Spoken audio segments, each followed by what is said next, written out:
So one of the first ones that happened was with my first son. He had bowel issues, bad constipation and things like that. And at first we went down the normal route. So we went to the doctor and we asked, and he was, prescribed these drugs. Sometimes it'd help a bit and sometimes it wouldn't.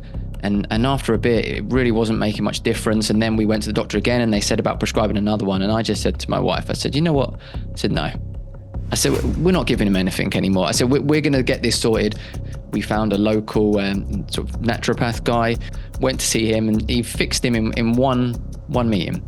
It was a muscle in his neck had been damaged in the birth, and the blood flow was going there instead of to his digestion. Sorted him, and that kind of just opened my eyes to the fact that the health system that we're taught is, just go to your doctor and take your medication. And I began to see that wasn't really the right thing. And then there was, a worldwide flu outbreak that kind of opened my eyes more to the how the system is, not right, and it's not there for the health service aren't there for our health. And the generation of kids growing now, their gut health is terrible. This is why things like autism is through the roof.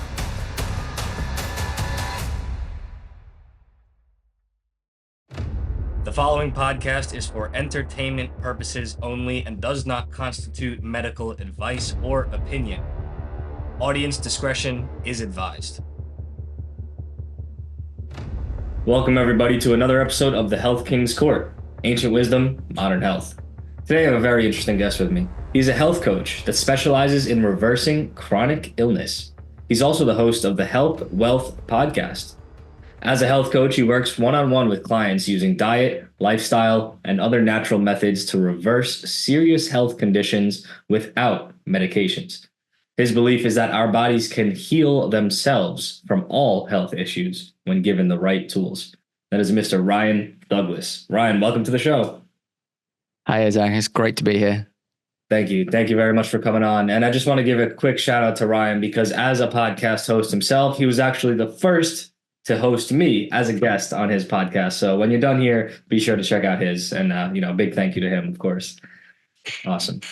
So Ryan, you have a bit of diversity to you in the realms that you speak on and in the realms that you're knowledgeable about, and overall health and wellness is perhaps the umbrella term. Can you explain what brought you into this as an area of interest or an area of profession? Yeah, sure. So my journey into it was kind of over a couple of years. There was a number of things that happened that kind of started me off and ended me up here. So one of the first ones that happened was with my first son. So when he was born, when he was only a couple months old, he had bowel issues, bad constipation and things like that. And at first we went down the normal route. So we went to the doctor and we asked, and he was, prescribed these drugs, this drug called in the UK called Movicol, might have it in the US as well. And it's not a nice thing. And we were adding these things to his milks, and sometimes it'd help a bit and sometimes it wouldn't. And after a bit, it really wasn't making much difference. And then we went to the doctor again and they said about prescribing another one. And I just said to my wife, I said, you know what? I said, no. I said, we're not giving him anything anymore. I said, we're going to get this sorted. We're going to find out. We got on the internet. We found a local sort of naturopath guy who worked with women, children, went to see him, and he fixed him in one meeting. It was a muscle in his neck had been damaged in the birth, and the blood flow was going there instead of to his digestion. Sorted him, and that kind of just opened my eyes to the fact that the health system that we're taught is, just go to your doctor and take your medication. And I began to see that wasn't really the right thing. And then there was, a worldwide flu outbreak that kind of opened my eyes more to the how the system is, not right, and it's not there for the health service aren't there for our health. And then I began to dig deep into it, and my own health was beginning to get away with me as I got older. And people say, oh, it's just age. And I was starting to put on weight and not feel that good. And I just thought, you know what? No, I'm going to look into this. And I just began to research, and the more I found, the more I changed for myself, the better I felt. And I kept going and going, and it really ignited my passion for it.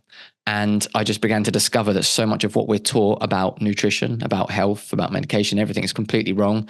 And I sorted myself out. I began to help friends and family and other people. And I just began to think, you know what? I need to be helping people with this. It's, it's almost like a secret I've discovered. It's so well hidden, and I need to get it out there. And so that's why I started the podcast, was to kind of educate people and get it out there. But then the coaching side is for those people that need more help than some people. A bit of education, fine, they can do it. But there's people that are really, really sick and they need that one-to-one help. And so that's the kind of people that I like to help through my coaching. So that was my kind of basic journey into it. That's a beautiful story, and certainly not an uncommon one these days. And kudos to you, of course. The first role of a father is protection of their children. And so if you can't protect their health and advocate for their health, I mean, what good is any of the rest of it? And so what brought you to that naturopath, right? So you were Googling and did you know what a naturopathic doctor is? Were you skeptical, or, what was the kind of journey of going from, hey, we're doing the conventional stuff, and now I'm going to full blown go to a naturopath and let him work on my son's neck for his digestion. Like, what was the mindset shift, and like what ultimately kind of got you there? Because that's a 180 that a lot of people aren't able to do. Yeah, it's quite a big change. One of the main things was frustration. Just, I could tell that they were doing nothing for him. The medications weren't helping. This thing smelled disgusting. We're putting it into his milk, feeding it to him. He's like 3 months old. He's hardly been in the world. And I was just frustrated. I was angry. I was like, you know what, this is, I'd never, to be honest, I was never keen on medications anyway. I was that person that I would only take a medication if I really, really had to. If I had a bit of a headache, I'm not going to take something. I'm just going to be like, I'll be all right. I'll get over it. So I kind of, in the back of my mind, was never keen on that. But yeah, it was just kind of frustration. It kind of reached that breaking point. He's this little life, as you said, as a father, my role is to protect him. And I'm like, we're not. But so, yeah, we just was like, you know what, we're going to look for another route that's not medication. And we found the guy, and as I say, he specializes in mothers and baby, has a mother and baby clinic. He had good reviews. And I was like, it's obviously in the UK, our healthcare is supposedly free. It's not really free. We pay taxes for it. But for this, we had to go private. But I was like, well, I'm more than happy to pay to go see someone if they'll actually fix the problem. And that's what we did. And like I say, literally one visit and he sorted him. So yeah, I think frustration was the main driver for me. But I know for a lot of people, it's that they don't kind of open their mind to it until they have that sort of disastrous health occurrence, don't they? And it's like rock bottom, they have to. I think ours was, it wasn't as bad as that, but I was just frustrated with the system and I needed to do something different. Understood. And so presuming that you're raising this child with a wife or a woman, what was her thought process? Was she also kind of feeling that same frustration? Did you have to sell the naturopathic world to her? Did you just tell her, hey, this is what we're doing? Where was she, and like in the schema of this happening? Yeah, my wife she was fully on board. She was happy. She was frustrated as well, so she was happy to go with it. That she didn't push back against that at all. We together, we kind of talked and we're like, we need to do something. We can't go on with this. He's 3 months old. We're not going to carry on the rest of his life pumping him full of these drugs. Let's get it sorted. So it was something we agreed together, and we went and we did it, and say it worked out very well, and that started us off down that path. That's amazing. And so how's your son doing now? Any, he's fine. He's good. Or it's just boom, gone. Yeah, no, he's good. He's good. He's healthy. He's absolutely fine. Yeah, it was the guy got him sorted out brilliantly. Beautiful. Thank God for that, and well done. Yeah. And so you've also mentioned that after you had this revelation and this experience with your son, you started to sort yourself out as well. What did that kind of look like? What kind of things were you perhaps struggling with or experiencing in the past that, going in the more natural and holistic and naturopathic side of health, did you reverse or get over? So I was I'd always been in reasonably good shape. I'd always played a lot of sports, but I was beginning to gain weight. I was, just feeling sore and joint pains, every day. People, you think it's just aging, and I have a physical job, and it's just part of it. I was stressed with work and stuff as well. I was really stressed and would have sort of physical representations of that stress, like the side of my face being really tight. I would get in lots of floaters in my eye. if you know them. I think I never got tested for anything, but I think that I was heading at least towards being pre-diabetic in terms of most of the signs. And I wasn't eating a terrible diet. So I'd always ate what I thought was a reasonably good diet. But obviously, as I learned more, found out it wasn't as good. But yeah, it was just these things were starting to get away. It wasn't terrible health, but it was starting to get away from me. And people tell you that that's getting older. And then I decided that I wasn't accepting that. And I found out it's not getting older. It's just a buildup of the toxins you've been taking in. And so I began to put that right. Yeah, absolutely. That's such a huge point that I've redundantly made on so many episodes already. It's such a scam. It's such a scam. You know, people have this equation of illness and age when it really doesn't have to be that way. And there's plenty of examples of people out there with age, but without the illness. So what do you say to those people? You know, Exactly. it's easier to ostrich and then think that it's just going to happen, and so you don't have to think about your behaviors. But oh well, to each their own, and everyone's results in life will be as a result of their actions.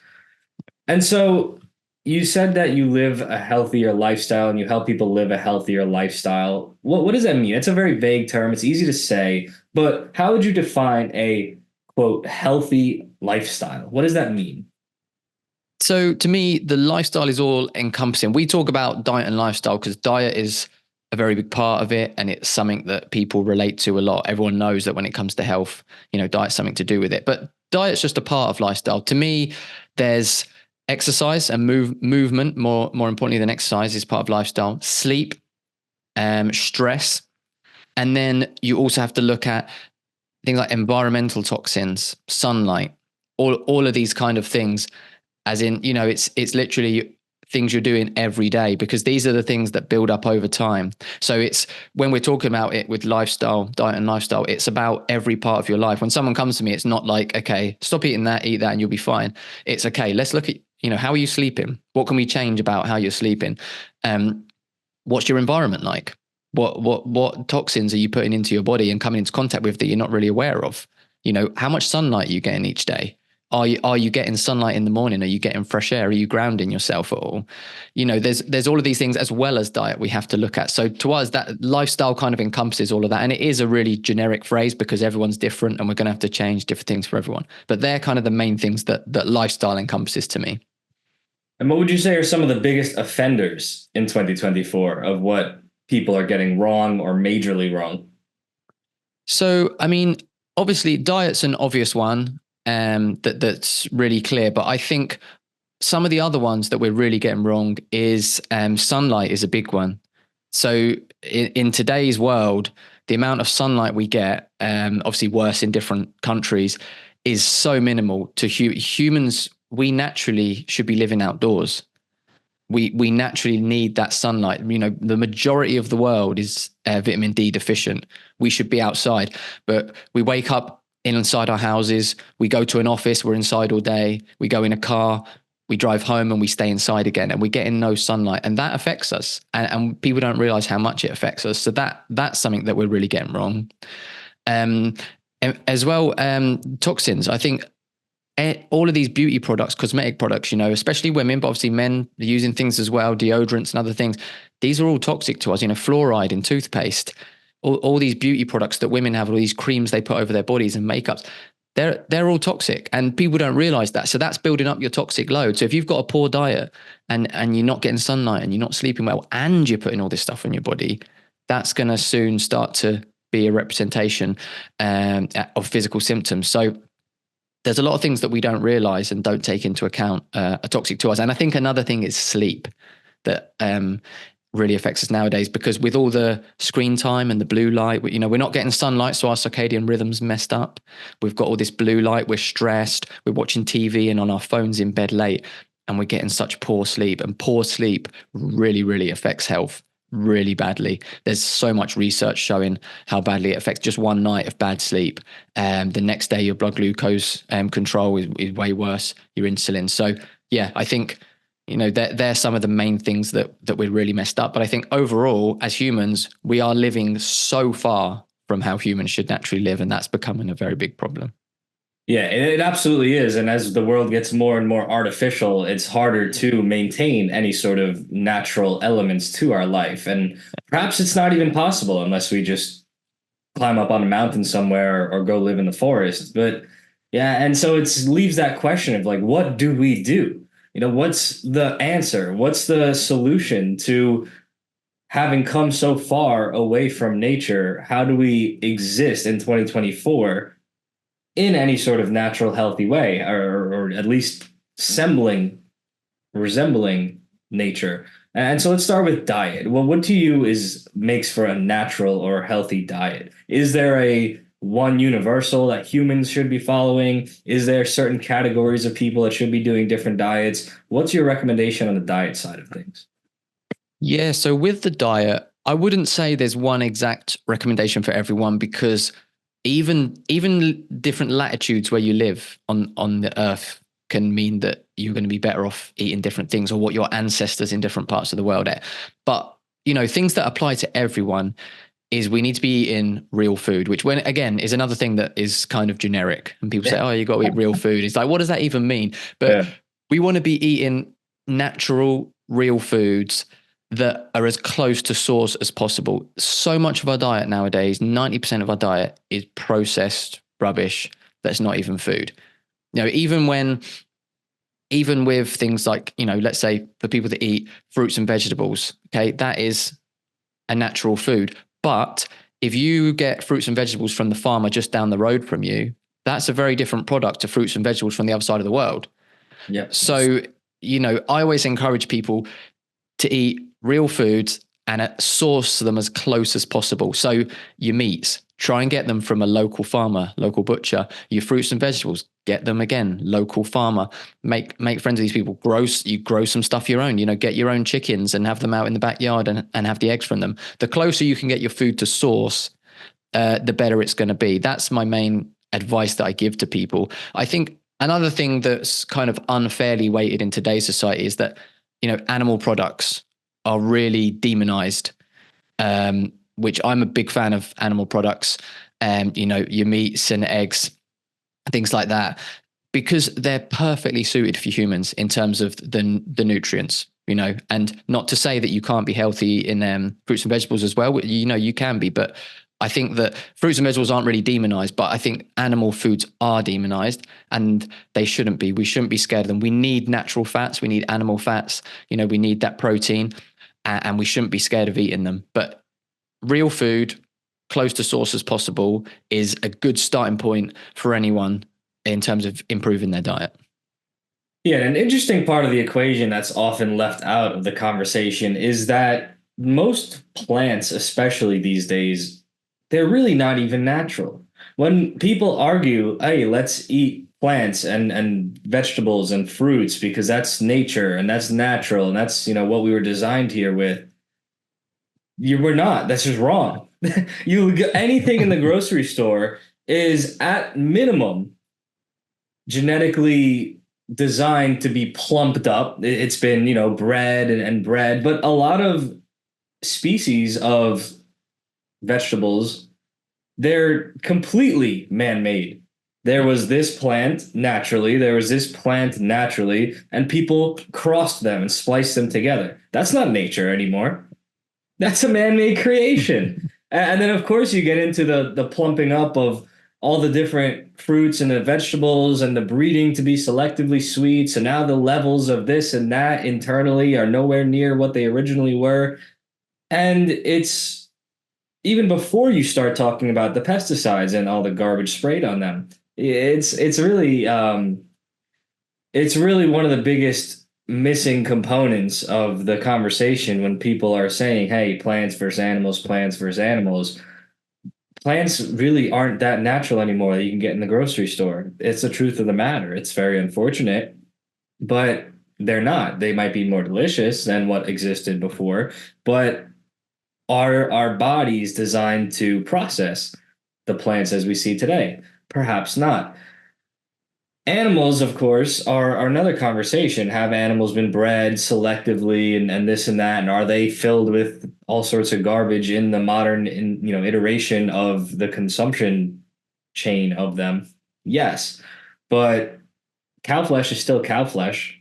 At least to my knowledge, I don't know of it being really any different. At least the ones that aren't printed in a lab. But Yeah. it's such an interesting blind spot that a lot of people have to the conversation and to the nutrients and to the nourishment that plants were or are able to give us, let alone the agricultural industrialization and the stripping of the soil that grows the vegetables to begin with. There's so many angles to the conversation that highlight how plants are really not necessarily optimal for us, the plants of today, that is. Do you have any weigh in on that? Yeah, no, you're absolutely right. Like you say, the majority of fruit and veg that we eat today didn't even exist about 100 years ago. If you're looking at what we ate ancestrally, none of them would have been in it, like you said. And again, I'm not saying you can't have any plants in your diet, but if you're looking at what was around, it wasn't. You look at the records from what we were eating thousands of years ago when they were hunter gatherers, and it was mainly meat. And then the majority of the sort of plants or carbohydrates we were eating were sort of very fibrous tubers and things like that, which we don't eat nowadays, and they were a much lower sugar content. So like potatoes and sweet potatoes now, they're much higher in sugar. As fruits as well, you mentioned, way higher in sugar than they used to be. I mean, a banana from like 100 odd years ago, you wouldn't look at it twice for eating, but now people do. So that is something we need to take into account. And then you got, like you said, you mentioned about what nutrients you're actually getting from them. You're looking at this, they get their nutrients from the soil. What state's the soil in? We're absolutely destroying them with our farming. The soil's being absolutely destroyed. It doesn't have the minerals and nutrients it used to. We're literally killing it. That they reckon there's only a certain amount of years we've got left if we carry on as we are in terms of having any decent soil to grow stuff from. And again, like I said about if something comes from the other side of the world. So I know with I think it was with apples they did it on. There was some research, and they found that apples, when they're stored, I think if they were stored for 2 weeks, they lost 80% of their vitamin C amount over 2 weeks from being stored. And, apples are actually allowed to be stored for up to a year in cold storage before they're sold in the shop. So you have to think about, okay, on the nutrition label, this apple contains how much vitamin C. That's when it was picked. How much are you actually getting now when you eat it? And again, not to demonize it. And, you said the same with meat, and it's true. That's why I try and get you should get your meat from a local farmer, because industrial meat from these big factories, they're pumped full of antibiotics. They're grain fed. They have got stuff in them that you don't want to have. So if you can get grass fed from a local farmer, again, way better. So I think definitely looking for optimal health, all these little things matter. How do you feel about the surgence that we're seeing of the primal diet and the folks out there eating raw meat and raw eggs and raw dairy and saying that's like the only thing that you should eat? Do you have any thoughts on that? Yeah, I mean, I don't eat my meat raw, but I mean, humans are built to be able to eat meat raw. We have one of the lowest pH stomachs in the entire animal kingdom. I think ours is 1.5. There's only like one or two animals with lower pHs than ours. So we're able to eat raw food and be fine. The issues come with the quality of it. If you've got grass-fed and grass-finished beef from a good quality source, you can eat that raw all day long, no issues. But if you get meat from a source that's not that good and it's pumped full of antibiotics and you don't know what else is in there, there's a potential you could get ill from that. Same with chicken. People say about, well, chicken you've got to cook. Same thing. If you're getting properly raised chicken that's not been fed a load of rubbish and antibiotics, that's fine. You could eat that raw. There's actually a guy on X who's been doing, I think he's on Instagram too. He's been doing this experiment. He's been eating raw chicken. He said his experiment is eating raw chicken until he gets a sore tummy. He's been going like 60 days. He's still going. It's fine.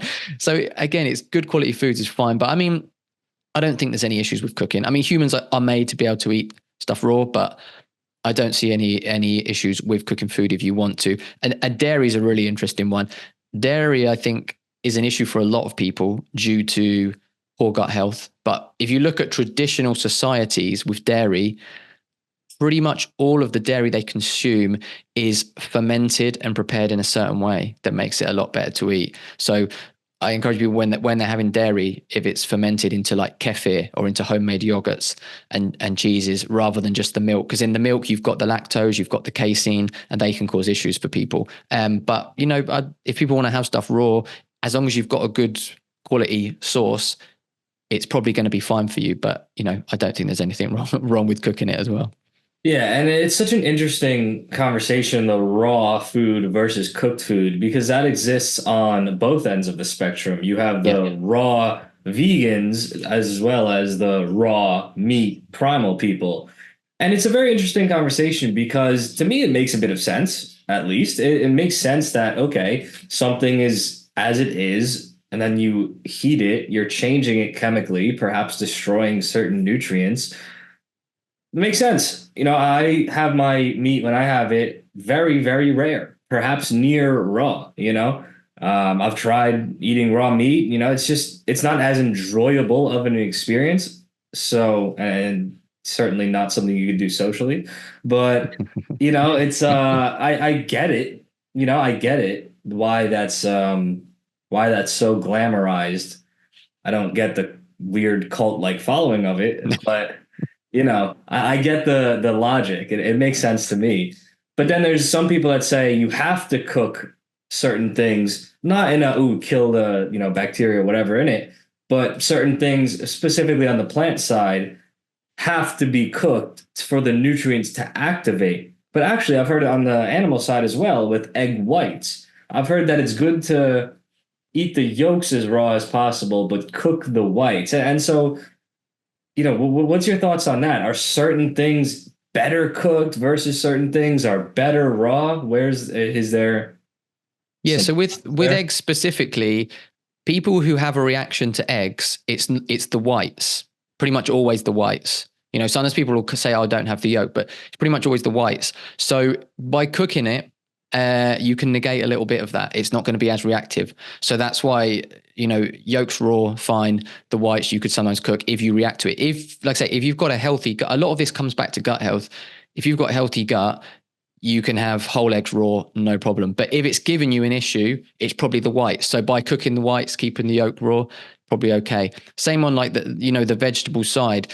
For when we're looking at gut healing is something that we really look at. And when you're looking to heal someone's gut, which is severely damaged, raw vegetables for those who include plants in their diet is one of the last things you add. To begin with, they need to be really well cooked to make it easier on your stomach. So again, if someone's doing raw vegan and they've got really good gut health, they might be all right. But for someone with a damaged gut, raw vegetables are going to be quite harsh on it with all that fiber, and it's going to cause them issues. So it's depends a bit on the situation, a bit on the food, but there can be benefits to cooking. Yeah.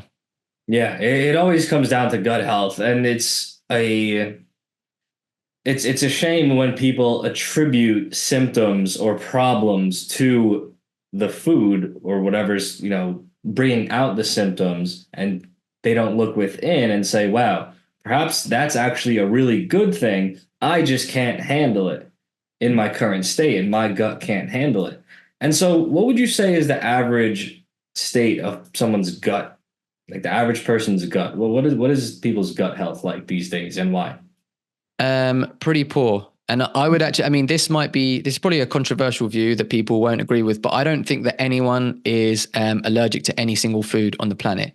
It's that their gut is in such a poor state that the food causes an issue. Like, gluten, people, I'm intolerant to gluten, intolerant to lactose. I don't think anyone is. It's poor gut health. And that those foods can give you issues when your gut health's poor. But yeah, overall, our gut health is terrible. And there's a number of things which are causing that. Antibiotics is one. Since the sort of 1950s, they were introduced, antibiotics, and that they're been increasing ever since. And what they do is they just destroy. They don't actually technically completely kill the bacteria. They turn them into what's called an L-form bacteria, which has no cell wall and actually makes it more dangerous to us because it's got no cell wall. It can get into any part of the body. And then if the environment of our body is unhealthy and produces the right environment, they can turn into any kind of dangerous form of bacteria and cause us issues. So but they also destroy the good ones and turn them into well-formed bacteria. So they're really hurting us.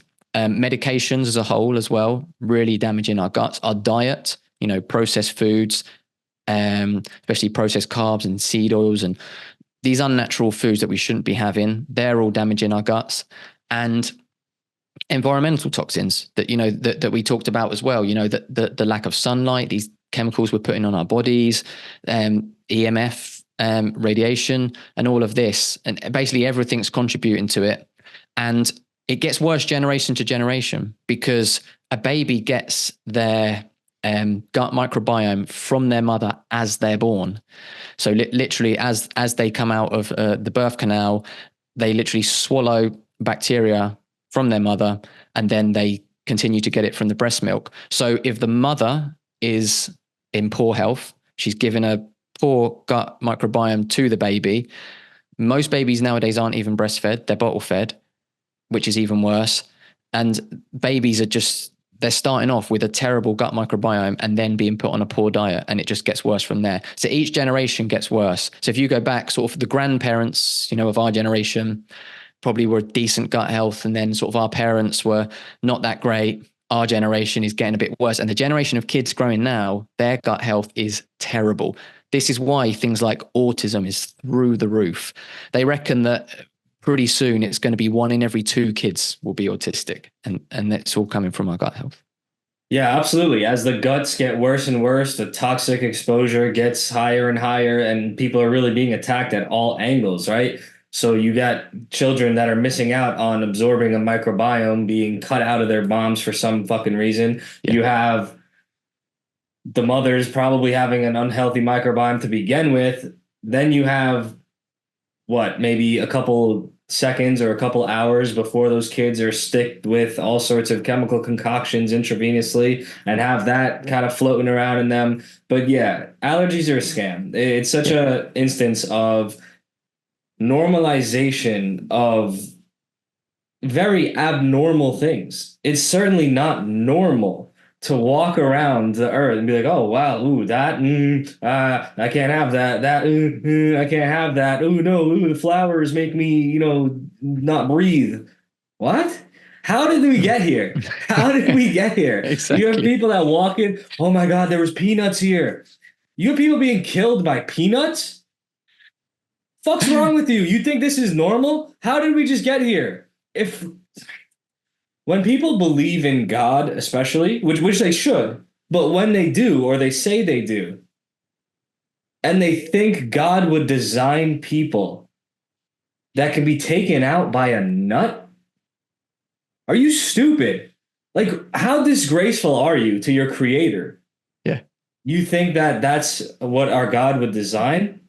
No, it's a bastardization of the human body and of society in the way that we go about things and the way that we treat ourselves and the way that we treat our bodies. It's absolute garbage. And all these things that are being normalized systematically, step by step, because it's just they become more normal and they become more normal and they become more frequent and they become more frequent. And you just get more numb to them over time. It's absolutely insane, and it's absolutely absurd how people have been allowed to be mentally trapped and culled into this state where you have people walking around with all these autistic children screaming awareness, oh, be aware that this is happening, or just be aware out there that these people are out there. What are you solving? I can't stand this shit. It's ridiculous. It's time to put feet down and say, no, effects have causes. What are the causes? Well, the answer to that question is already out there.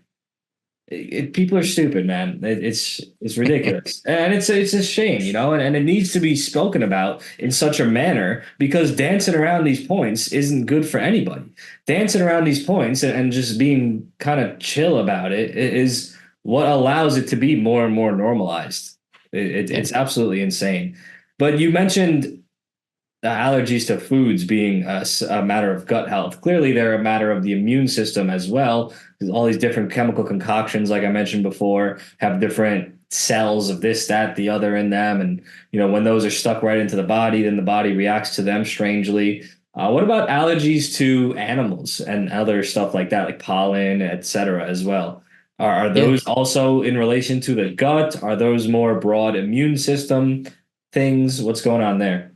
Yeah, no, so they're the gut. It all comes back to gut health. So our immune system, about 90% of our immune system is in our gut. So the immune system is tied in completely to our gut. And when our gut is, when it's under attack all the time from all these toxins coming in and this food and it's damaged, our immune system can't function properly. And so this is why we're then struck down and attacked by all these things that we shouldn't be. And so all of these things, these allergies, they're just, we've got a damaged gut, we've got a damaged immune system, and our body's just weak, and it can't deal with this stuff.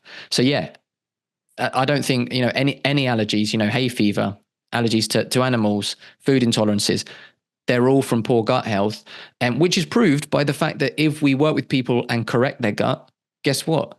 These allergies disappear, which proves the point. The same with, autism. Every autistic child, every child with ADHD, every person with, depression, anxiety, any kind of mental condition, every single person has a messed up gut. If you look at their gut and you look at their gut microbiome, it's messed up. So some people could say, well, does a messed up gut cause autism, or does autism cause a messed up gut?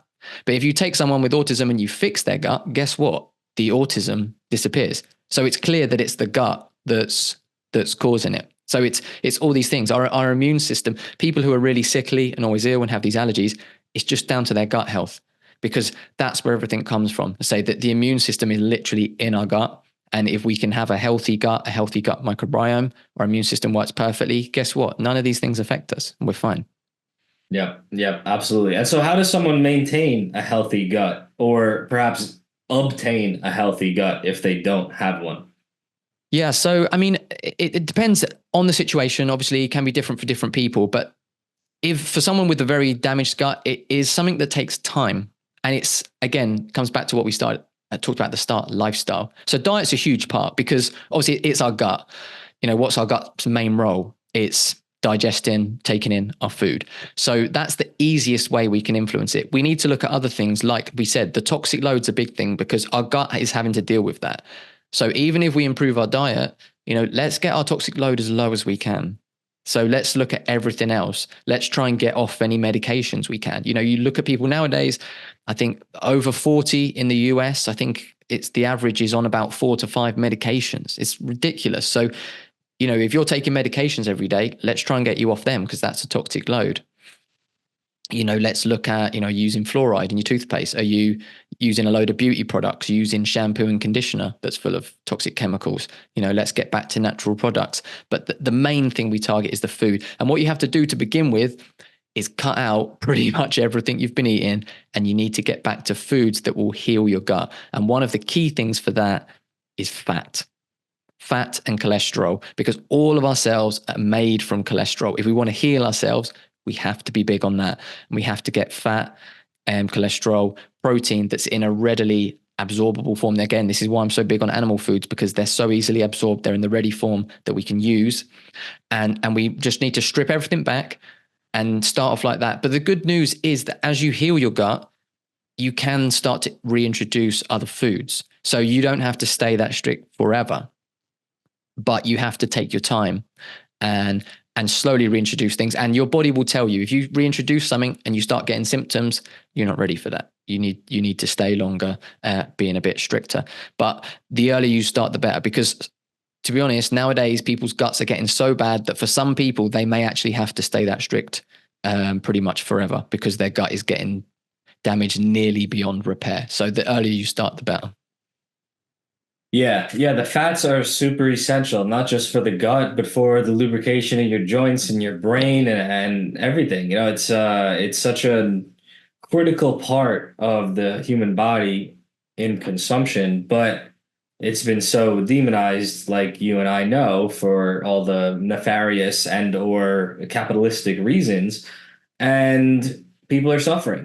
There's a clear correlation, at least in the timeline, of decrease in real natural fat consumption and increase of chronic health conditions and even obesity. And this is the funniest part, because people are so small-minded. People are so smooth-brained that they think you eat fat, you get fat. Yeah. It's a little more, going on than that. And, people are like, oh, well, you are what you eat. So if you eat a lot of fat, you get fat, or, I get what they're going for. But it doesn't necessarily work like that. No. And so how much fat should someone be eating, and like in what like what form? Like, should someone eat their fat alone away from other macros within a meal, or should it all be combined? What's the right way to go about fat? And you could talk about, anything else you want too. If you want to talk about why we are at the state that we are at in society in regards to fat as well. Yeah, yeah. I mean, I'll just touch on that first. Like you said, we've been hugely misled on fat, and basically the sugar companies paid off scientists to blame fat for the issues that sugar was causing. That was about 70 years ago, and it stuck ever since. And we actually know there's proof, there's documents showing the sugar company paying them off for this research. We know this research is falsified, and yet it still remains. That story still remains. Even some of the biggest research they did showed that fat was better for you than the seed oils, and they hid the research. They just didn't publish their results. It was found like 30 years later, and that's all out in the open. And yet somehow it still remains as a story, which has something to do with the fact that statins, which are to lower cholesterol, are the most profitable drugs ever. And if they were to admit that fat wasn't bad, statins overnight are useless. So that's never going to happen. But yeah, I mean, with fats, we want to consume animal fats, like we talked about there. Seed oils are no good. Things like olive oil, coconut oil, they're not seed oils. They're natural oils. You can consume them, but I don't advise using them for cooking. I advise you to eat them cold. So like olive oil as a dressing on a salad, fine. But for cooking, you should always use animal fats. But within a meal, I think you should take it in with other foods. I don't think just fat on its own. So in nature, foods come together, so like protein and fat will come together in something like, so let's just take meat, for example. It's protein and it's fat together. You won't find any food that's protein on its own. So it's best to consume them naturally as they come in nature. So together. And again, on the ratios, it depends on someone's situation, the diet that they're eating. If you're eating a diet where you're looking to be a fat burner, so you're eating low carb or zero carb, you want to have your fat reasonably high, probably maybe 60 to 70% of your calories coming from fat. But again, that can vary depending on your certain situation. And then obviously it depends, if people are eating a bit more carbs, then you would lower your fat slightly, because they're your two energy sources. Your protein kind of stays pretty much the same. Carbs and fats are your energy sources. So it would vary depending on that. And the whole, eat fat to gain fat thing, which you talked about, which is a good one. And, as you said, people struggle with that, is because it's about your body's systems. Calories are a whole nother thing. I'm not a fan of calories at all. That's not a good measure. That's a whole nother conversation, but our body's controlled by hormones. So eating fat gives us the lowest insulin reaction. So insulin is the hormone that controls our blood glucose. So when we eat a sugary meal, a carby meal, our glucose goes up, our insulin comes up to bring it down. And when insulin is up, our body stores fat. When it's down, our body will burn fat. So this is why when we're eating high fat, because insulin stays down, our body's burning all that fat. So it's fine. It's not going on. In fact, for most people, especially if you're eating low carb, if you want to lose weight, you actually up your fat. It can seem crazy, but upping your fat, because your body's just burning more and more, and you're lowering carbs, you're lowering protein a bit, and your fat's there, your insulin stays super, super low, and your body's just using it all for energy. So yeah, that's some of the reasons why it seems counterintuitive, but the systems in our body are set up for that. If we're eating fat, then our body will burn our fat, and you'd actually lose weight. Yeah, the whole cholesterol thing is just such a, again, scam. You'll hear me say that a lot, because so much that goes on in health is a scam. And it's really a shame, because the opposite of what they say is true, and the opposite of what they say is healthy is actually healthy. And so we need cholesterol. People think our body makes this thing, or it just exists in us and it's just bad. Again, why would we have it in us if it was bad? And so cholesterol serves several vital functions. I'm not hugely versed on it, but I've observed and read that it's good for testosterone production and maintenance, and it's essential there. It's good for the heart and the health of the heart. I've heard someone refer to it as like lotion for the heart when something's going on there, so it keeps things well there. Is there anything that you'd like to expand on that? Perhaps the absolute benefits of cholesterol and why it's actually a necessity? Yeah, I mean, so I mentioned it earlier with cholesterol. Every cell in our body is made from cholesterol. So the very building blocks. And what you have to bear in mind is that everything on our body is constantly replenished. You know, we've got a bone in our arm, and you think that's just a bone that's always there. It's constantly breaking down and remaking. Your liver breaks down and remakes. The cells are constantly going through renewal. And if you don't have the building blocks for those cells, how do you renew them? You know, you don't. They start to break down. So cholesterol is absolutely key. And as you said, rightly so, for the heart, for hormones. So hormones in general, again, you can't make them without cholesterol. So you need it. Our body makes us a ton of cholesterol because it's so essential. But, you know, we need to take in some dietary cholesterol as well to build on that. Our brain, you know, the brain is 60% fat, most of that being cholesterol. It's essential for good brain health. You find lots of people with low fat diets that their brain health is not that good. It's a big what you call indicator or a big risk factor of having mental health issues. Is, you know, eating a really low fat diet or vegan diets as well is a big risk factor for that because they're not getting enough cholesterol and fats. So it's so important. And there's also absolutely zero evidence, data, whatever you want to call it, that shows that it is dangerous in any way. It's all been fudged. It's all fake research. It's all these fake things that they've done as a scam, and they just keep pushing it. There's nothing, you know, they talk about, oh, LDL, this and that. It changes. Now it's ApoB they're talking about because we know there's nothing wrong with LDL. They say HDL's good, but LDL's bad, but they're the same thing. And, you know, it's nonsense. You know, your risk factor for, you know, heart attacks and heart disease is your metabolic health. You know, if you're terribly unhealthy and you have high LDL, you're probably going to have a heart attack. But if you're incredibly healthy and you have high LDL, you're probably not going to have a heart attack because it's your metabolic health. You know, I always ask people, in fact, you know, literally yesterday I had a conversation with someone on X who someone commented basically posting someone's trying to make fun of someone who posted their blood work who was a carnivore and they had high LDL and they were trying to make fun of them. And someone commented, I just commented and said, well, you know, what is it that's so bad about it? And someone commented saying, oh, LDL is really high. He's going to have a heart attack. It's shown that it causes atherosclerosis. So I said, well, okay, well, how? How does it cause it? He said, oh, well, when your LDL is too high, it goes into the arterial wall. So I said, okay, but how does that process happen?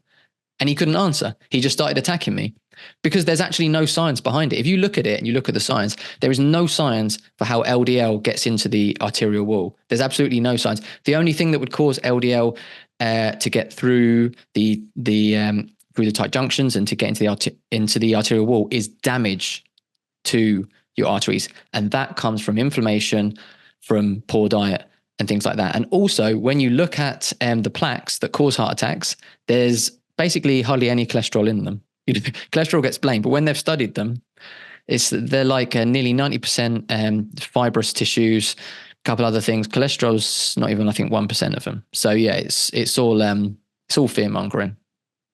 Yeah, absolutely. You know, it really is the nerds that have just ruined everything. Yeah, It absolutely is, and I always say it. They ruined everything in regards to health or in regards to anything else, right?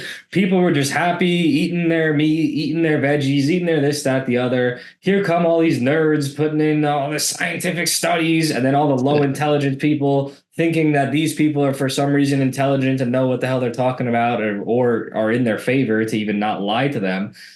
And then they just believe them, and you know, they're for some reason esteemed little dweebs that just make shit up and put these acronyms on things and give these names to things and scientific processes. And obviously, look how it's look what it's gotten us, you know? yeah, exactly. Look where Look we what are. it's gotten us. Now we're arguing over LDL. Bro, That's it. I mean, that person who posted the blood work is probably a nice, healthy individual, and the yeah, person like seething about it is all upset. You know, it's just it's Exactly. I mean, ridiculous. you look at heart disease. Believe your Heart, eyes. You know, the people are, oh, well, statistically, you're going to get a heart attack. Did they get a heart attack? No. no, So you're exactly. wrong. No, they did not get a heart attack. When they do, if they do, okay, now you can say, yes, they got a heart attack. But until Exactly. then, statistically, you're wrong. It Yeah. doesn't exist. It's not real. You're talking about a bunch of stuff that's not real. It's Yeah. really the truth of it. And the big one there that you mentioned briefly, and let's go into it, is calories. Yeah. Okay. Calories is just nerd bullshit made for lazy people. Yeah. There's two sides to Absolutely. that, right? Nerd bullshit. What do I mean? Well, energy exists. Yes, energy does get burned. It can take units of energy to burn X amount of whatever, whatever, whatever. That exists in the world, sure. But our body isn't just some nerd robot. It doesn't function like that. There's more behind the scenes going on. And so when you try to apply a mathematical equation of calories to the human body, it doesn't equate. It doesn't make sense. It's garbage. And then why do I say the lazy people? Well, it gets sold as a lazy man's health indicator and kind of health metric of, oh, well, yeah, that's, 100 calories. That's good. Oh, it's 1,000 calories. That's bad. Oh, calories, calories, calories. They don't exist. They genuinely do not exist in the food to human relationship. They don't make sense. Anyone that says calories is automatically a fucking moron to me, honestly. They're just, it doesn't exist. It's fake. Stop talking about calories. They're not real. Yeah. It's stupid. Yeah. I completely agree. It's ridiculous. You know, they talk about, they throw out, oh, the first law of thermodynamics and stuff. Yeah, the first law of thermodynamics applies to a closed system. We're not a closed system. The Uh-huh. universe is a closed system. We're not. There's a ton of things that can affect the energy transfer within our body. Plus, you know, the calories in food, wildly inaccurate. You've no idea how many calories you're actually taking in. The amount of calories your body burns, wildly inaccurate. You've no idea. Your watch doesn't know how many calories you're burning. That just gives you a rough estimate. Like, stop taking that as gospel truth. Like, you've got no idea. And I always say, people talk about weight. Oh yeah, well, this is my, if I have this much calories, I'll stay at my same weight. I say, well, how much does a calorie weigh? A calorie weighs 0 grams. A calorie doesn't weigh anything. There's no weight to it. How is something that doesn't weigh anything going to change your weight? It's not. The thing that's controlling your weight is the amount of food you're eating, the mass, and how that interacts with your body, with the endocrine system, your hormones. That's what governs your weight. I can take someone eating, a standard diet and 2,000 calories of a standard diet keeps their weight the same. I could put them on a 3,000 calorie diet and they will lose weight because it's not the calories, it's the food and how it interacts with their endocrine system. And, Yeah. it's just ridiculous. Calories are so pointless, but unfortunately we end up mentioning them because everyone's so obsessed with them.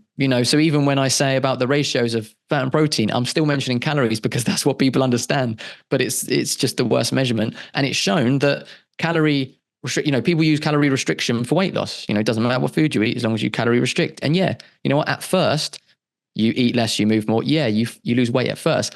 But guess what else happens? Your metabolic rate goes down. So over time, it gets harder and harder for you to lose weight. And as soon as you give up and start eating normal food again, you're going to put weight on twice as fast. So it's pointless. Yeah. Just it's about eating the right foods. Give your, why do we, one of the things I'm like, why do we hate our bodies so much? Why would you want to give your body just calories? Your body wants nutrition. Give your body the nutrients it needs. Look after your body. Care about your body.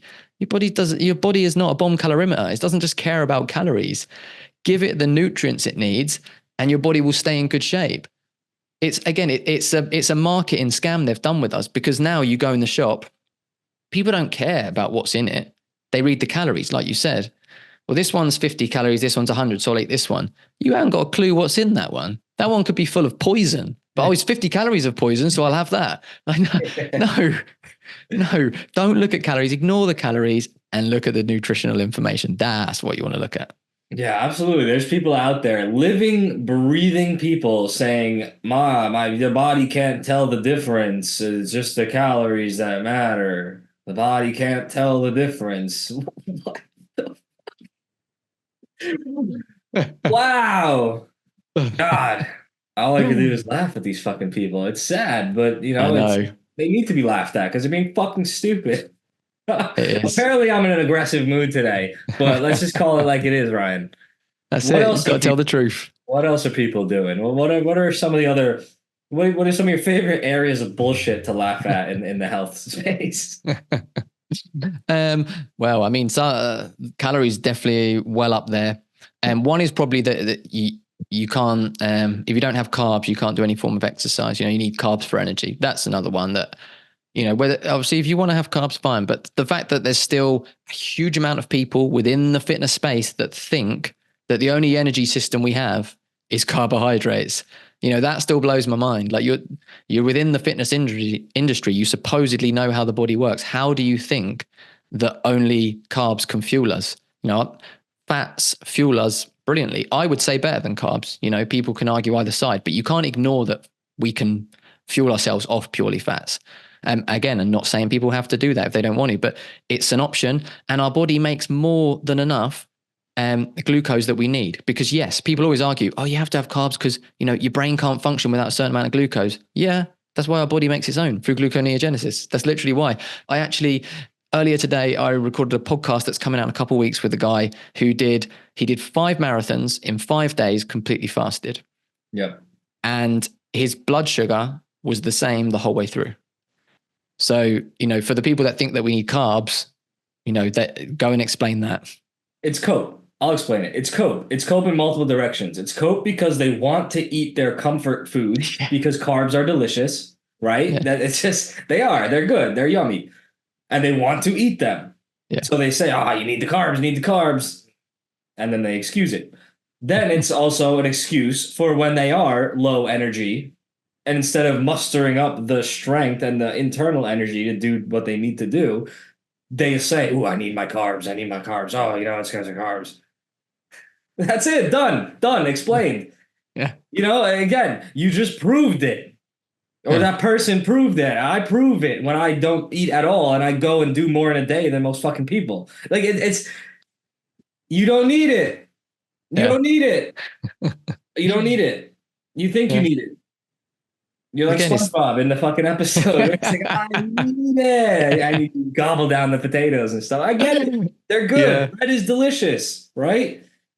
But to think that you need it or you're not going to have energy, what is your battery going to get to 0 on your fucking carb meter? And so you're going to have to get recharged or you can't move? Are you that weak? You can't make yourself move without a piece of bread? Where does this come from? Don't do things. Go do what you need to do. It doesn't matter. I mean, it matters what you eat, but when you feel like you rely on this food, I need it for my energy. Whether that's anything, whether that is carbs or caffeine or anything. I need my coffee. I don't have energy. It's just cope, man. Yeah. People need to get up and Absolutely. just fucking do what they need to do. Go do it. It's waiting to be done. Go do it. I think it's disrespecting our body again to think that our body, the human body can do so many things. It's perfectly made. It can do these amazing things. And you're trying to say that it can't go a couple hours without eating or break down. Like that's just disrespecting our body. Like to think that we can't do that. Like don't be ridiculous. Our bodies can do amazing. Any single person on this earth can stop eating now for a couple of days and be absolutely fine. At least, don't be putting our bodies down like that and thinking that we can't even do that. The human body's amazing.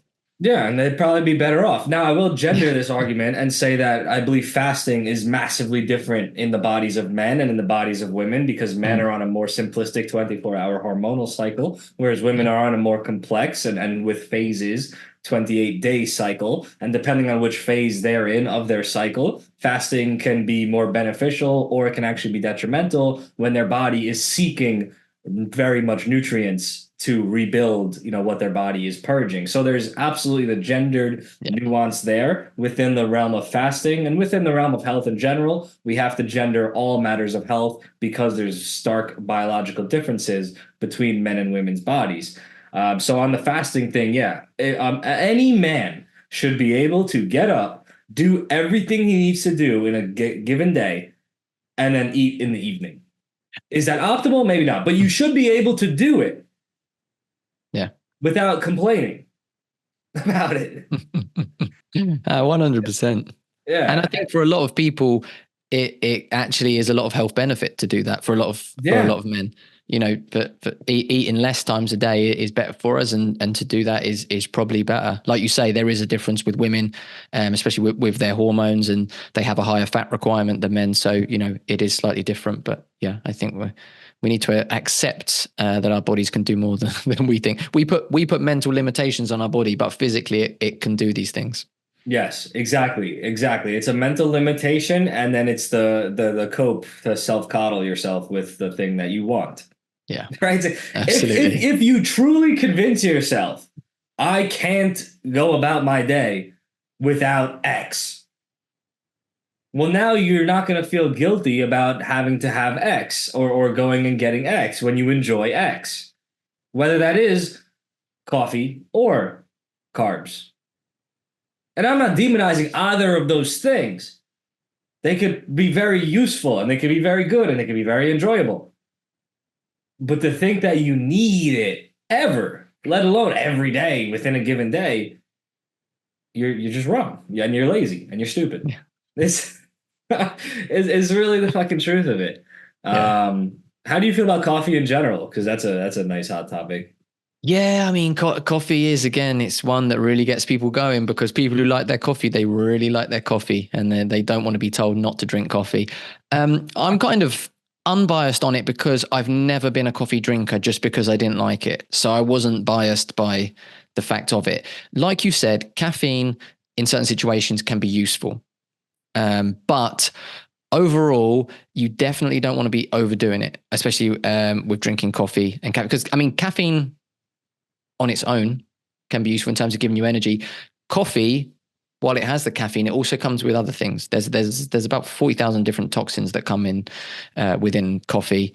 And obviously a lot of coffees nowadays, they've got all the sugar in. That's what they actually like. They have all these sweet coffees and syrups and whatever, which aren't any good. And you look at things like with sleep, when you look into that, what caffeine does is it basically covers up these receptors for a hormone in the brain that starts to make you feel tired and get you ready for sleep. But it doesn't get rid of them. It just blocks the receptors so they can't use it. Adenosine, I'm pretty sure it's called. And as coffee wears off, suddenly you have this huge spike of this stuff in there that's making you feel really tired. That's why people get a slump. Then they're like, I need another coffee. So it's almost like you're borrowing energy from the future. You're not creating new energy. You're almost borrowing it from the future. So if you get that burst of energy now, you've lost it from later on in the day. So while in certain situations, that's fine, and you're happy to do that, but long-term and overuse of it is going to lead to a bad outcome.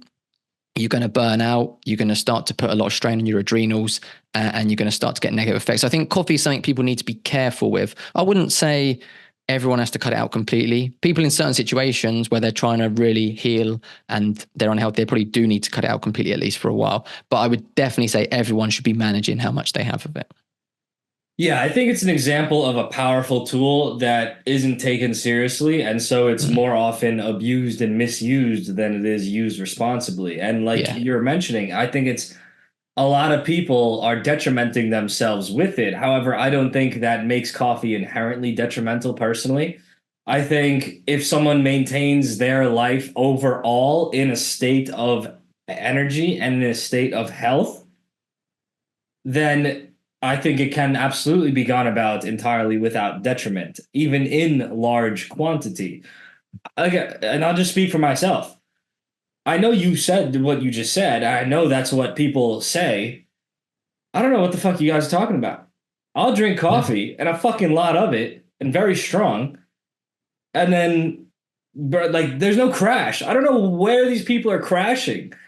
The problem is when people don't have energy to begin with. That's what I said. It's Yeah. when people try to patch themselves or hack themselves because they are a low energy person because they just lack the inner fire in them, or they have all these other health things dragging them down, and they think they're going to hack themselves by getting coffee. Yeah, coffee might get you a burst, but when you get that wears off, then you get back down to your baseline.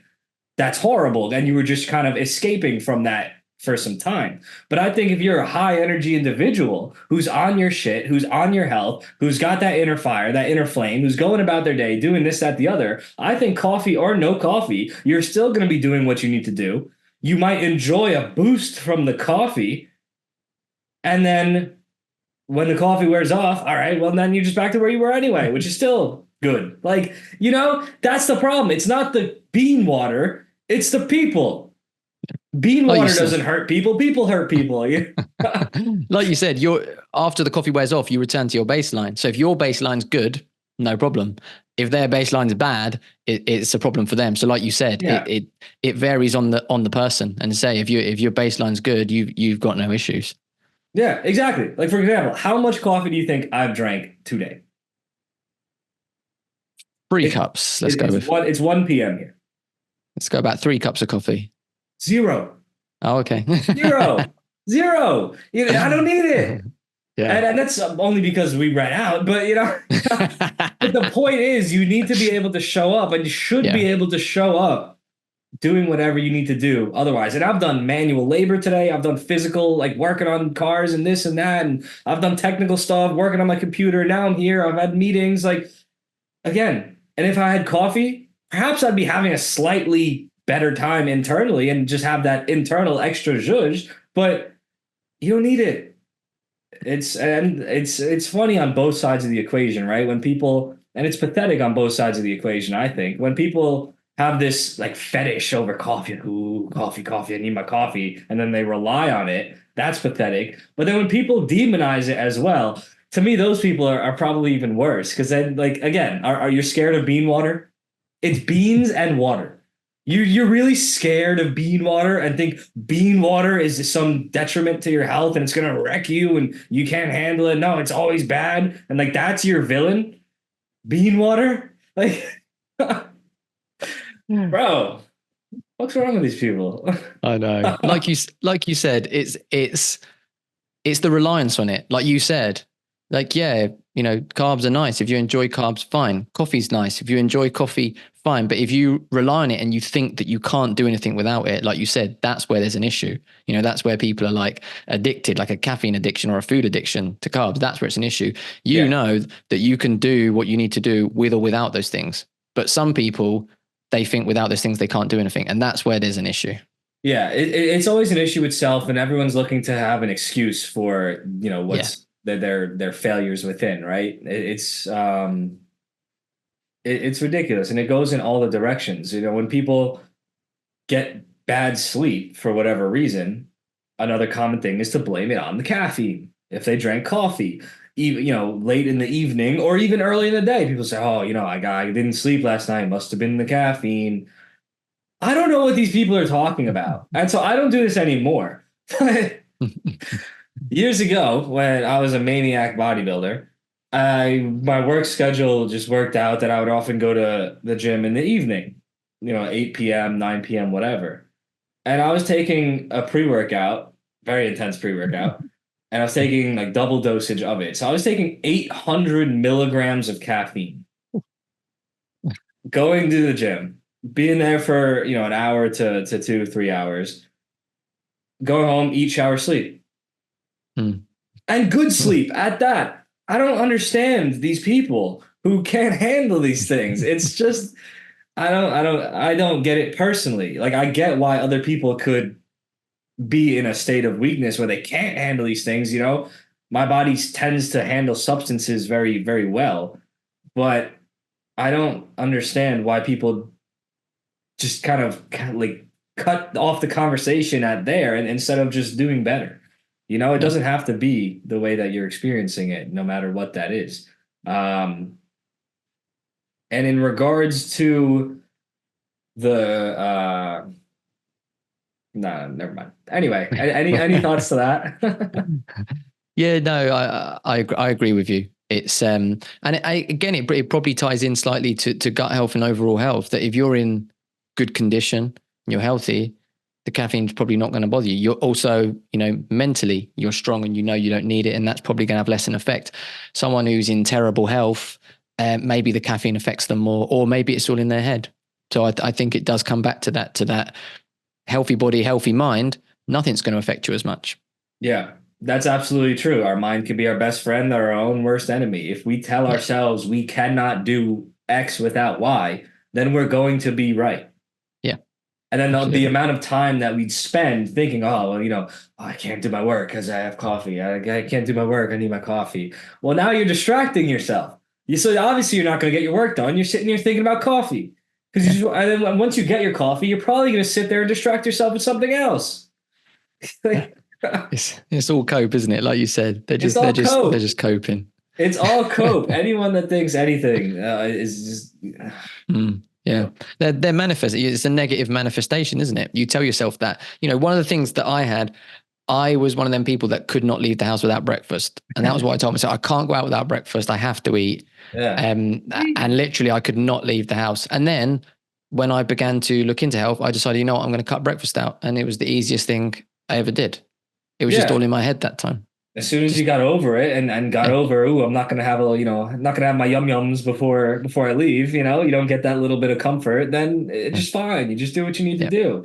But the point I wanted to make that I forgot a second ago was it's an example of when people try to hack their health.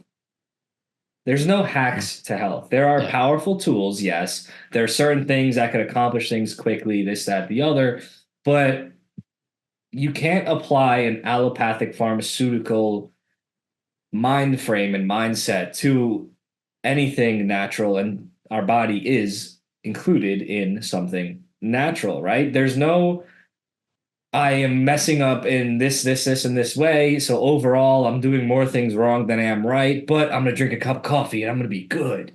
Like, yeah, no, then it might be such a powerful tool that you get that energy for some time, yes. But it's not a substitute. There is no substitute for consistency and discipline and caring for yourself consciously over time. That's yeah. the only that's the only bottom line. There's zero hacks. Coffee's not a hack. Carbs not a hack. Fat's not a hack. Carnivore is not a hack. Vegan's not a hack. None of these things are hacks. People are looking for any of these things as quick fixes. Oh, I'll do this one change in my life and it'll all be good. I'll do this one change in my life and everything will be well and it'll all work out. And I get the appeal of that because that would be awesome if that was the case. But it simply isn't, and that's why you see people building whole identities around any of these things, whether it is coffee or, these different diets. They want, oh, I'll get this diet and everything in my life will be good. I'll listen to a Jonas van der Planets and everything will go away. I will only ever eat celery. It's escapism, and it's Yeah. unfortunate that people's mental health is in such a state of decline that they Mm. kind of fall into these traps. But, there really is no getting around the fact that being healthy is hard work, and you have to work at it if you wish to live any sort of healthy way. But yeah, if you have anything you'd like to share on that, or if you want to talk about what are some other hacks that well, we have time for probably one more, and then I'll ask more about your specific services. What's another Yeah. hack that people are doing for their health? Yeah. So what actually came into my mind as you were talking about those things that people think can just change their life is supplements. Ah, People are yes. obsessed with these. And what people want to do is they want this one little magic supplement where they can carry on doing whatever they want in the rest of their life. And just this one supplement will make them so healthy. And that is what people want. And unfortunately, the majority of supplements are an absolute scam and do nothing for you. There's some supplements which can be useful in certain situations, and some supplements which might not be so bad. But overall, the majority of them don't do anything for you. As you said, you can't out hack an unhealthy lifestyle. You can't outrun a bad diet. All of these things, you have to put the work in. And I think you hit the nail on the head with the coffee thing. These people, they're terribly unhealthy. They've got terrible energy, and a cup of coffee will fix it. No, it won't. If you're in great shape, a cup of coffee could enhance it. Like you said, these are things that if you're in good shape and you feel actually, I might just add this supplement in and it might benefit you. But if you're in terrible shape and you think, well, I'll just throw this supplement in, don't expect any results because you won't get any. Yeah. And then that same person is gonna be like, I tried the natural stuff. It didn't work. That's it. That's it. They do like 1 week of eating half healthy for a supplement. Oh, it didn't work for me. How long did you do it for? For 4 days? No, of course it didn't work. You didn't try it. Oh man. Yeah, these people are so fucking stupid. These people are so stupid, and again, like that's supplements are another example, very much so, probably even more directly, of trying to apply a pharmaceutical mindset to a natural thing. Mm. Herbs are wonderful. Herbal things and tinctures and capsules and whatever form of consumption of herbs and supplements and supplements even what is a supplement? Supplement just means something you are supplementing your diet with. It means you're taking it in addition to fill in the gaps.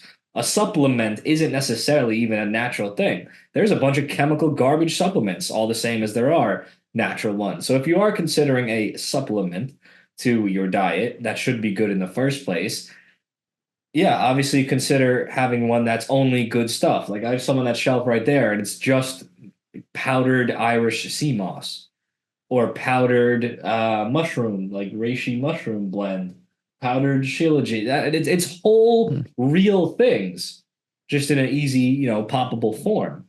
And I don't expect them to do anything for me. For me, they're just like, I'll occasionally like brush up on some micronutrients that might be in there, Yeah. Um, that's it. But when people have this concept that one is going to be life changing and maybe, right? Maybe you will fill in the gap that you have in your nutrients that's causing some sort of, massive issue with a supplement. That does happen, I'm sure. But to expect that as the norm or the standard or something that can be expected as the result is obviously a disservice. And ideally, you wouldn't have to supplement anything if your diet itself and the things that you're consuming itself were so, we're full in form and not in need of supplementation. Now, that, of course, is a nuanced thing because it's more difficult to eat a full micronutrient containing array in your diet because of all the stripping of the soil and the garbage meats even that we see today. So I get the desire for supplement. I'm not demonizing them by any means, but yeah, it's absolutely another instance of people trying to apply a quick fix, a hack mentality, not do any, still be lazy. It's super lazy to just pop a supplement. Oh, ashwagandha is good for this. Let me take ashwagandha. Well, what else is actually going on in that organ or in that system? How does ashwagandha even work? Is it the root? Is it the stem? Is it the this, that, the other of that plant that, you need to be taking? What else is going on? Health isn't a lazy man's game. It really isn't, but supplements is a lazy man's avenue, unfortunately. Not that, of Yeah. course, intelligent people don't take them as well, and Yeah. people that do put the due effort in. And so let's talk about you for these last 10 minutes. I would love to hear about your coaching business. So what does that look like? How do clients come to you? Where do you find them? And like what kind of things are you working with these people? Like what kind of illnesses or ailments have you worked with people on? Yeah, so people find me mainly through social media. I have a website as well, online, and just people who have reached that point of being kind of desperate and kind of giving up hope. That's the people I really want to help with. The people that feel like they have no hope, because the medical industry does not fill people with hope. You have a chronic condition. They tell you, well, this is just how it is. You've got to suffer with this for the rest of your life. Sorry, mate. Here's some drugs to try and ease the pain a little bit. But they might give you some side effects down the line, and we'll treat them as well. But anyway, here you go, and that's it. That's what people are told, and it's trying to give hope to those people that that's not what you have to settle with. You do not have to settle with that at all. And actually, pretty much everything is either fully reversible or, mostly reversible, and you can make huge improvements to just through natural methods. That's my personal belief. I've not seen anything to prove me wrong yet. And it's a wide variety of things, like some thyroid issues, Crohn's and colitis, stomach ulcers, a lot of digestive issues, diabetes and all things like that. I mean, any conditions we'll work with, but those are some of the main ones that I've worked with people on recently. But yeah, it's just, I just want to give hope to people. It doesn't matter what condition you've got, does not matter. There is hope. That's kind of what I want to get to people, because there are lots of conditions that the medical world classes as, incurable, and, they'll only get worse. And I mean, type 2 diabetes is one, which is just crazy to me. If you go down the medical route, type 2 diabetes is something that will only get worse over time. Type 2 diabetes is, in the grand scheme of things, very easily reversible. Yet the medical world tell you that that's incurable, and it's just crazy to me. So don't believe what you're told. Get a second opinion and look at a natural route, and just, take some hope that it's possible to reverse these things. Yeah, and that's a beautiful message and an empowering one, because I do want to remind people where Ryan came from, in that he experienced ailment with his child, found the better way, found the actual way to fix it. And whatever you might be facing, or your child might be facing, there's likely, highly likely, most likely a solution, a real solution, not a Band-Aid, not a pill that you'll have to take for the rest of your life. There's likely something that can be done at the root level of whatever's causing that issue or that symptom. There's something that could be done to address it. And that is important to remember. But equally, it's important to remember that that offer expires sometimes. That offer expires. Now, what does that mean? Well, like Ryan mentioned with certain things before, people can get to the point of no return. Or people can get to the point of it being extremely difficult to return to a state of health and a state of balance internally. It's not just, oh, I can get away with this, and oh yeah, because it's reversible whenever, I'm gonna, eat like crap for another week or another month or another year, and then I'll do it. No, you need to act now. The farther you walk into the woods, the more you lose sight of the trail. The harder it is to get out. The easier it is to get lost forever. You need to act right now, today, for your own health, because nobody else is going to. And the longer you wait, the more you're doing yourself a disservice, and the harder it's going to be. And so, do you have any particular success stories you'd really like to share of some of your clients? Obviously, the one with your son already is such a success story, but I'd love to hear, of some really cool things that people have overcome. Is there any that come to mind? Yeah. So we have one with there's a guy I helped a while back who had Crohn's, and we got that fully cleared up. Takes a bit of time, these things. But one of the things I'd like to just quickly add on as well is that you kind of touched on it there, that you said about you don't have to be stuck on these drugs for the rest of your life. One of the brilliant things about learning to heal naturally is you don't need someone like me for life either. You learn how to look after yourself, and that's the beauty of it. Then you go out. You should only work with me for a couple months, and then you're off on your own, and you're fine.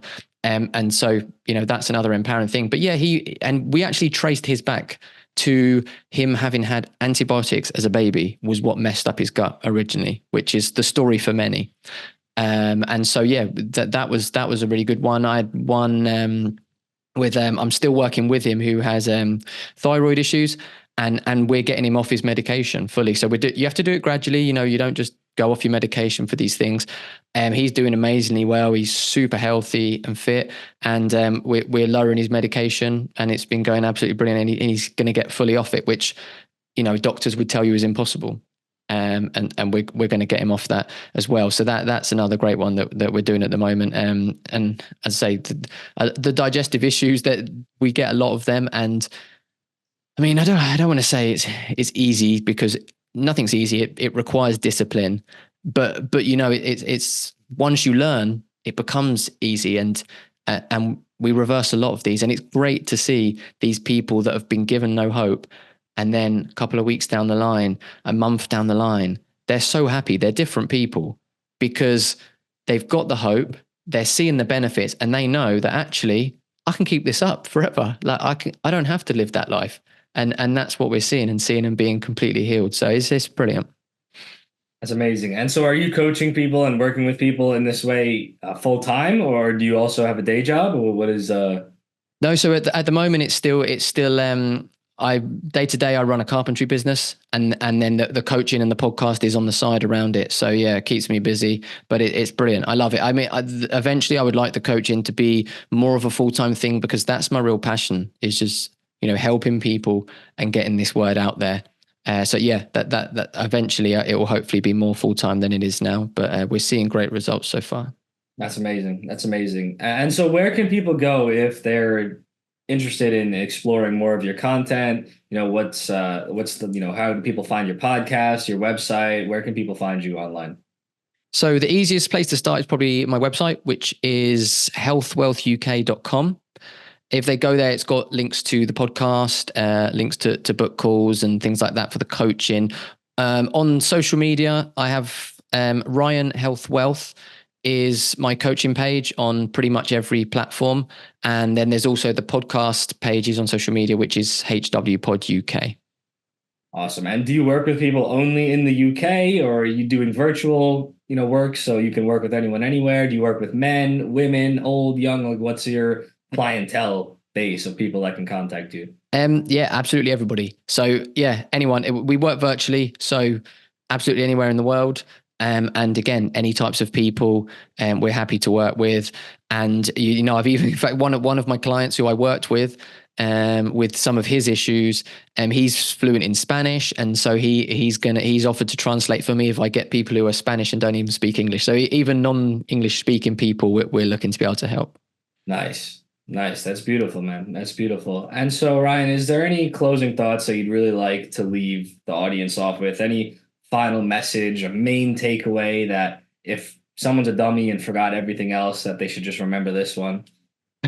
Absolutely. I think the main thing I would like to give people is, firstly, if you're someone who's ill, I want to give them hope that there is a way for you to naturally get your health back, and the power's in your hands. Don't give your power away to the health service.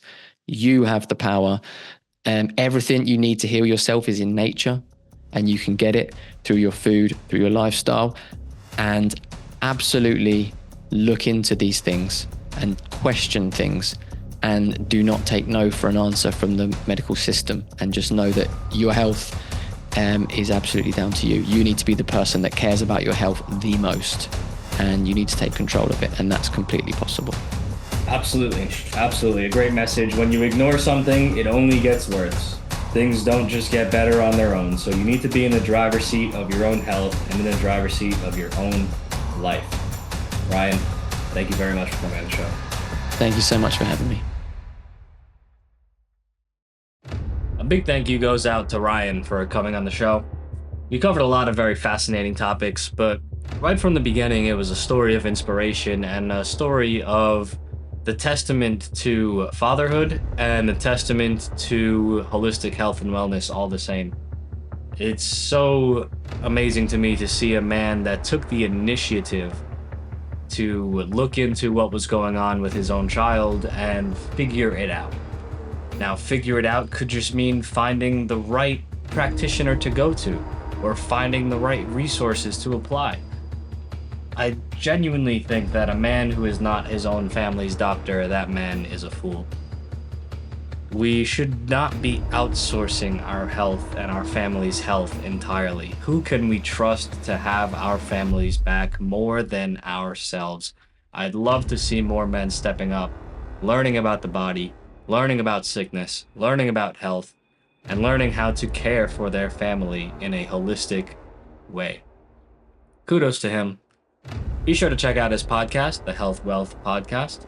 Check out the episode that I did with him some time back. It was a good one. Thank you again to him for having me on. As always, check out ZachTheHealthKing.com to see everything else I have going on, including connecting with me on socials, finding the show on different platforms if you're not listening to it on your favorite, and all the other things that I have going on. Let me know in the comments what you thought of what we had to say, whether you agreed or think we're crazy. That's all right. Be sure you subscribe to the channel if you're enjoying these episodes. You'll get notified as soon as I put them out. Getting them out to you as quickly as possible. Plenty more already queued up coming your way.